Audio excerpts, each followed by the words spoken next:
Welcome back to Briggs on Books, our international talk show where we talk to authors from all over the world about their books, their process. How do you even get a book published? I have no idea. I haven't been able to do it. If you're about to pick your next book, trying to decide what to read next, check this book out right here, Messages of Hope.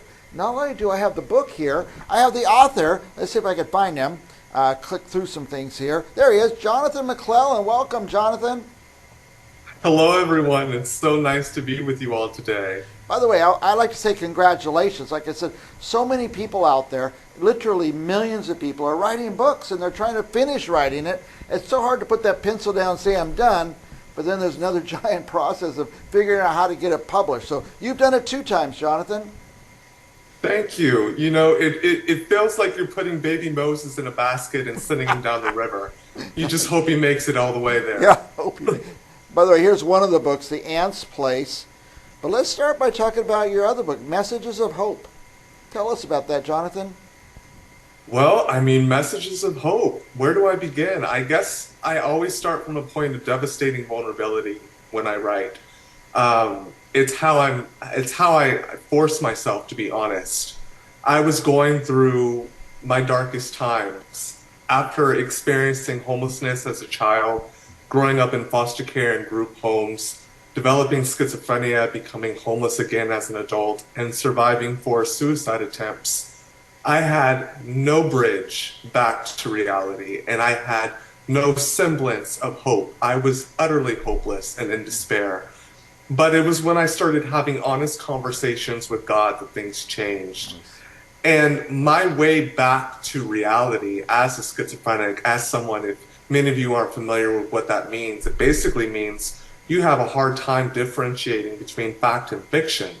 And my bridge back to reality, or how to get anchored back into community, belonging, and actual living and thriving, was writing. I started recording and writing all the things that I felt that God was telling me, and I wanted to share them with the world. Now, that's amazing. It's an amazing story. I want to talk about that more. Your first path was to be a musician. What was your instrument, or were you a singer? I was a singer and I danced hip hop. Hip hop. And you started in L.A. You went to school in L.A. and then did you go to New York to try to make your living doing the music? Yeah, but twist of fate, I just fell in love with nonprofit work. Wow.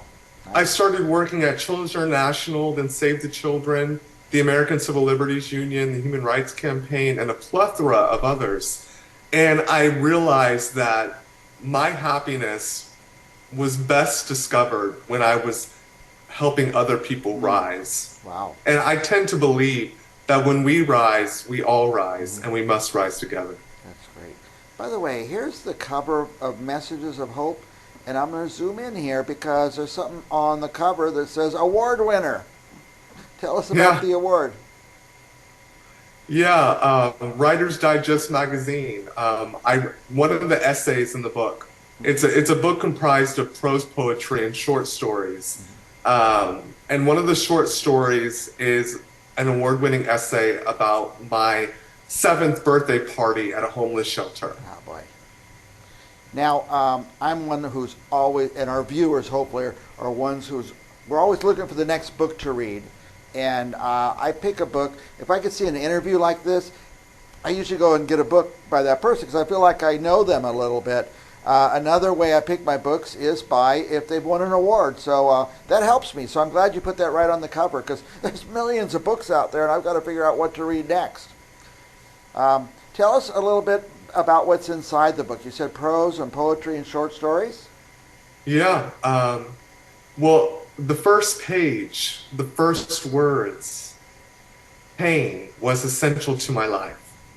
That was kind of my starting point for this book, to start with pain, because it not only where it described most accurately the state of being that I was in, but I also felt like it's the beginning of growth.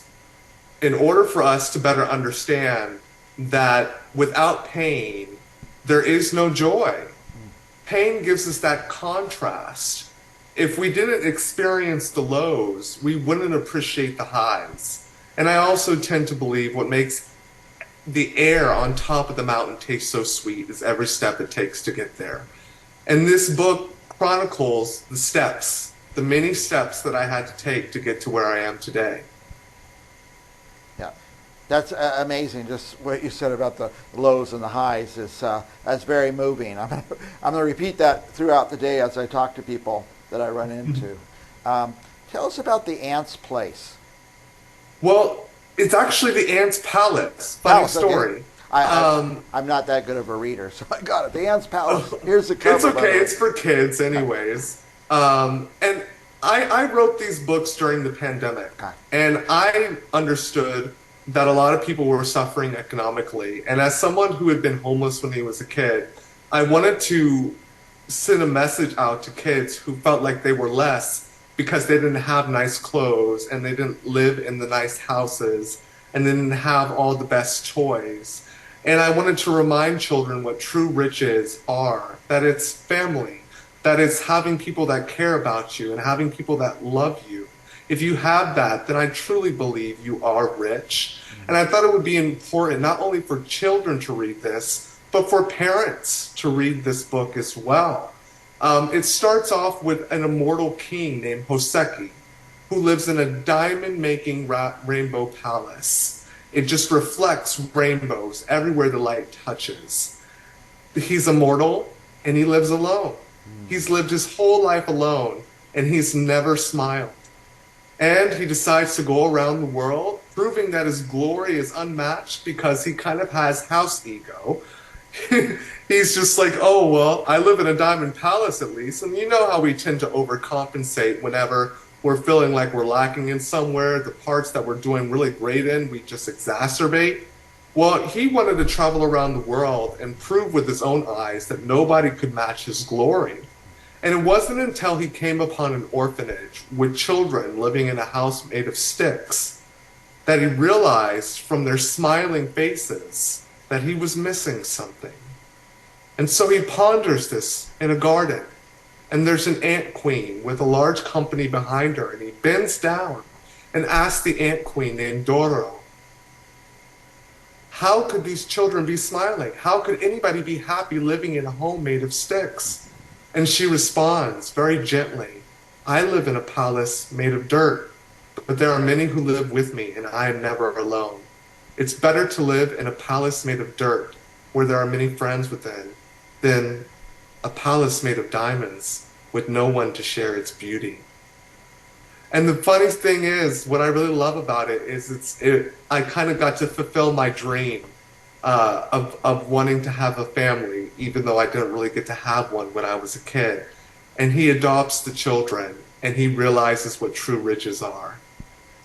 That's amazing. We have different ways of counting our riches, and what a great story that is. I know, I ask this question of everyone, I know who I'm going to give that book to. I have so many nieces and nephews and kids around me. That book will be great for them.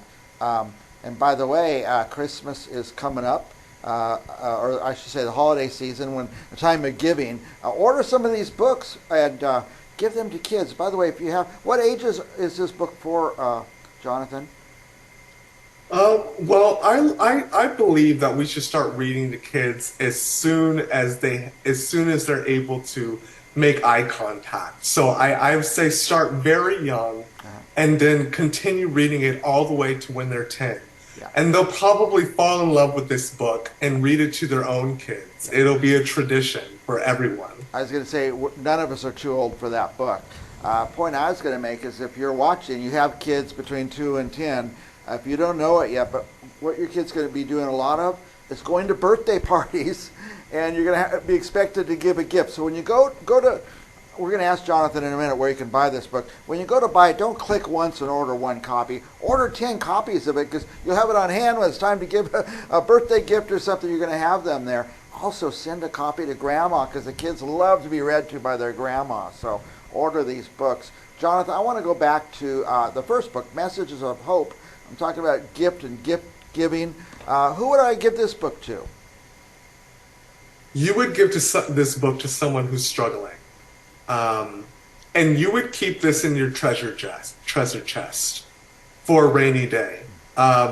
It's kind of that hope in a box. You remember Pandora, and the Yes. last thing she had in her box was hope.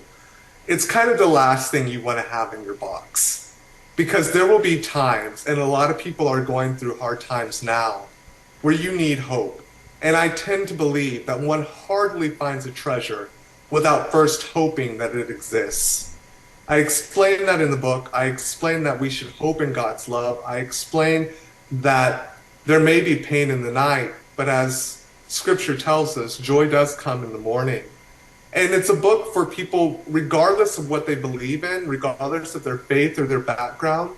Anyone can read this book and find solace and sanctuary in the prayers, and find meditations and reflections in the prose poetry.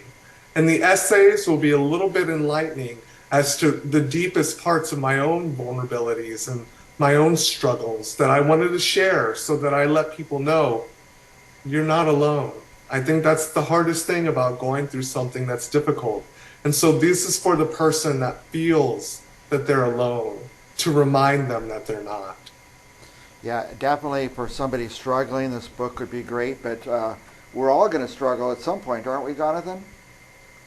Yes, yes. And it's funny how when you get older, you balance the two. You can have hope and sadness at the same time.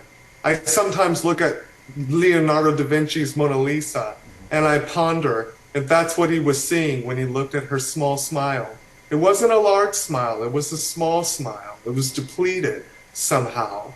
And maybe she had despair, but maybe she had a little bit of hope too. And so this book is for everyone, not just those struggling, because we're all going to struggle sooner or later. So again, go where you buy these books and click 10 of them, give them away. You know what I do during the holidays, Jonathan? I always have to go to somebody's house for dinner. You always want to take a host gift. Wouldn't that be a great host gift? Hope. Jonathan, tell us where we can get these books, by the way. You can get these books everywhere books are sold. Just type my name in, Jonathon McClellan. Make sure you don't forget the O in Jonathon.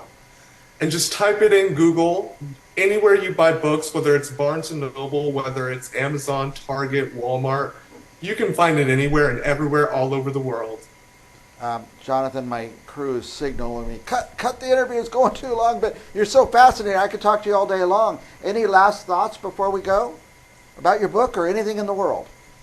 Well, the last thoughts that I would leave you with is that if I could go through everything that I went through and still be able to smile, sometimes I think it's really easy to have faith in God, but it's that much harder to have faith in ourselves. And that there's one thing I've learned, it's to give myself permission to believe in myself. And I want to give you all that permission today too, that you can get through this, that you can overcome, and that you can smile again. Jonathan, I invite you to come back anytime you want. You're a fascinating guy, and I love talking to you. And you're a great guest because you know what you want to say and you get it said. So for our viewers, don't go anywhere because we'll be right back with another author right after this.